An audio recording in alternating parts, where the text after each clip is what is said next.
What's going on? So UFC 312 is tomorrow, and I'm here to give you my picks for it. I meant to have this video uploaded earlier, but first of all, I had to do a lot more research on this card than I usually do because, to be completely honest, I'm not trying to come out as a casual or anything, but there was a lot of fighters I did not know on this card, And I feel like I've been watching UFC for a long time, and I didn't know a lot of fighters on this card. It's a lot of people making their debut on this card. It's a lot of fighters who are on losing streaks, and if they lose one more, they're getting cut on this card. So this card fucking sucks. This card is a violation of the Geneva Convention. Unless you're like you're biologically related to Tallis and Teixeira, there's almost no reason to watch the main card besides Strickland DDP. And yeah, this card sucks. I had to do a lot of research, right? So it took me a little while to get the picks out, but it is what it is.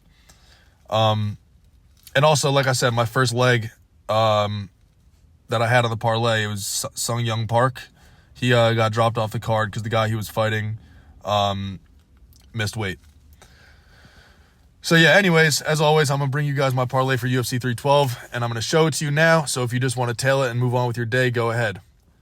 So first leg, Kevin Jousset, I'm taking him versus Jonathan Mikulev.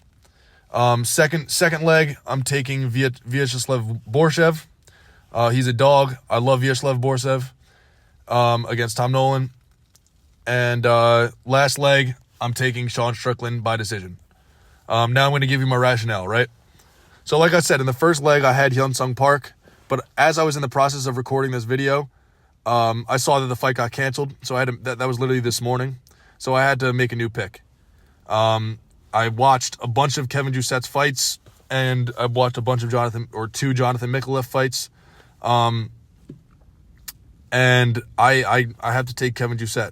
He's the more established striker. And Jonathan Mikulev, he kind of sucks.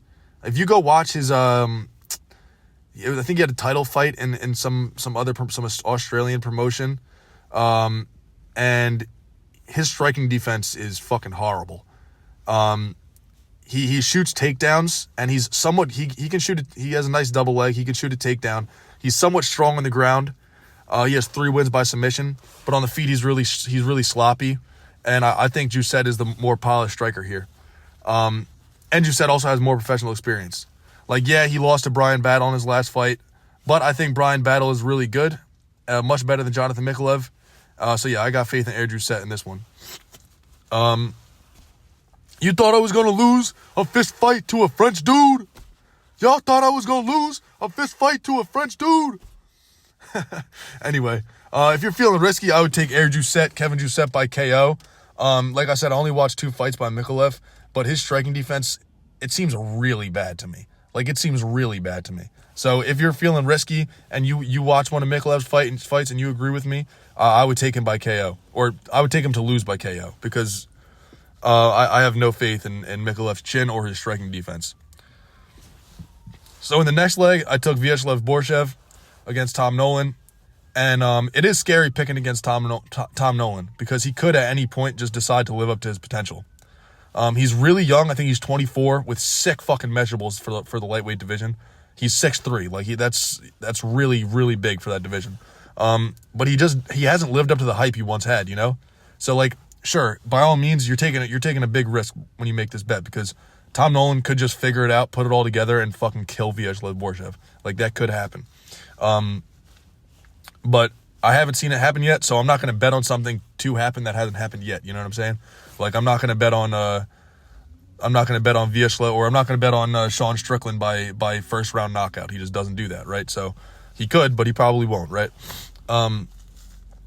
So regardless, all I'm saying is I'm taking Vyacheslav Borshev because Tom Nolan's last fight, or 2 fights ago maybe, he won a decision to Dominic Reyes' 40-year-old brother, and at points it looked like, oh my God, Alex Reyes is going to win this fight, and he also got knocked out, flatlined in round 1 in 1 minute by Nicholas Mota. So yeah, his defense, kind of the same thing as the last fight. His defense is very sus to me, and I think Vyacheslav has all the tools to capitalize on that. Vyacheslav is like a really good technical striker. He throws a little wildly sometimes, but I like the way he throws he picks his risks very well. Like he'll throw a spinning back fist in there sometimes and whatnot. But I do like the way Vyacheslav fights. He's an exciting fighter. And yeah, he is 3-3 in his last 6 fights, but it would seem easy to pick against him. but he's really only losing to guys who are like the cream of the crop, right? He lost to Chase Hooper, but Chase Hooper I think is really good. And even though he really didn't do anything good in that fight against Chase Hooper, it did show me that he can take a shot and keep fighting. Like he got dropped bad in the first round and fought for another 2 rounds before he got submitted, right? So, yeah, and he beat the shit out of the unknockoutable James Longtop. So, yeah, I think this is going to be a kickboxing fight, and Vyacheslav has the more polished kickboxing. Yeah, and that's my pick there. So this next leg is where I give you the reminder that we're not investing in the S&P 500 here, right? This isn't like a, we're not on Robinhood. We're on FanDuel, right? So I'm taking Sean Strickland to win by decision.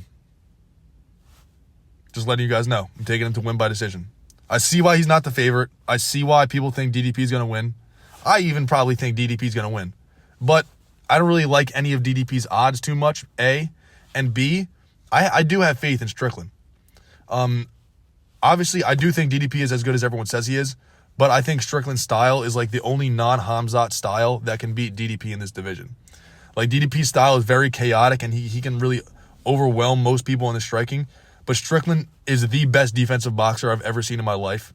Also in their last fight, his get-ups off of takedowns were really good. Like, DDP got some takedowns, and I think part of that might have been why they gave the decision to DDP, but he did absolutely nothing with the takedowns. He would shoot a takedown, have him down for a few seconds, and Strickland would almost immediately get back up to his feet. So he's a good defensive fighter in general, and I think DDP is going to come at him all chaotic, and Strickland's going to throw a 1-2 and a teep, like we saw it in the last fight. And I think if Strickland stays more teep heavy in this fight, because he fell away from it. He won round 1 and 2, throwing a lot of teeps, and then he fell away from it in the last 3 rounds, which kind of seemed to fuck him on the long run. So I think maybe if he goes back and watches some film, realizes that he barely threw fucking teeps for the last 3 rounds, which people say he lost the last 3 rounds, then maybe he'll lock back in and win the fight. And even as it is, I think Strickland won 1, 2, and 5, but I see it either way, and I understand why people would say it either way.